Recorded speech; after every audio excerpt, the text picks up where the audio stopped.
బన్నీ నటించిన DJ Duvvada Jagannatham teaser ఇన్ని రోజులు హల్చల్ చేసింది. తాజాగా ఫస్ట్ సింగిల్ సాంగ్ తో సందడి చేస్తున్నాడు బన్నీ. మే 22 సాయంత్రం దువ్వాడ జగన్నాథం సినిమా నుంచి ఓ సింగిల్ సాంగ్ ను రిలీజ్ చేశారు. డీజే శరణం భజే భజే అనే లిరిక్స్ తో సాగే పాట ఆసంతం ఆకట్టుకునేలా ఉంది. దేవిశ్రీ ప్రసాద్ ఈ సినిమాకు సంగీత దర్శకుడు. మనసు పెట్టి మరీ బన్నీకి మంచి మ్యూజిక్ అందించాడని టాక్ వినిపిస్తోంది. హరీష్ శంకర్ దర్శకత్వం వహిస్తున్న చిత్రం ఇది. ఇందులో బ్రాహ్మణ యువకుడిగా కనిపించబోతున్నాడు బన్నీ. సినిమాలో మరో సర్ప్రైజింగ్ గెటప్ కూడా ఉంది. పూజా హెగ్డే హీరోయిన్ గా నటించింది. శ్రీ వెంకటేశ్వర క్రియేషన్స్ పతాకంపై దిల్ రాజు డీజేను నిర్మిస్తున్నారు. వచ్చే నెల 23న డీజే సినిమాను రిలీజ్ చేయబోతున్నారు. ఈ సినిమాపై భారీ అంచనాలున్నాయి. బన్నీ నటించిన ఈ సినిమాకు ఇప్పటి వరకు 5,13,000 వ్యూస్ వచ్చాయి.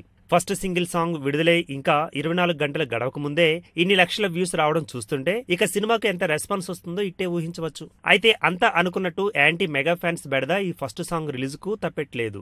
ఇంతకుముందు ఇదే సినిమా టీజర్ కు సైతం డిస్లైక్ల వార్ నడిచిన విషయం తెలిసిందే. ఈ ఫస్ట్ సింగిల్ సాంగ్ కు రెస్పాన్స్ ఎంతగా వస్తుందో అంచనా వేస్తూ దానికి తగ్గట్టుగా యాంటీ మెగా ఫ్యాన్స్ తమ డిస్లైక్ల వార్ను ముందుకు తీసుకువెళ్తున్నట్టు తెలుస్తోంది. 29,500 లైకులు వచ్చాయి.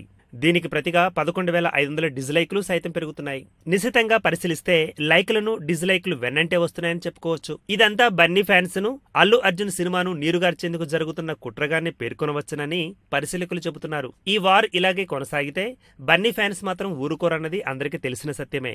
సదరు యాంటీ ఫ్యాన్స్ ఫేక్ అకౌంట్స్ పై సైబర్ కేసులకైనా వెనకాడేది లేదని వారు చెప్పకనే చెబుతున్నారు.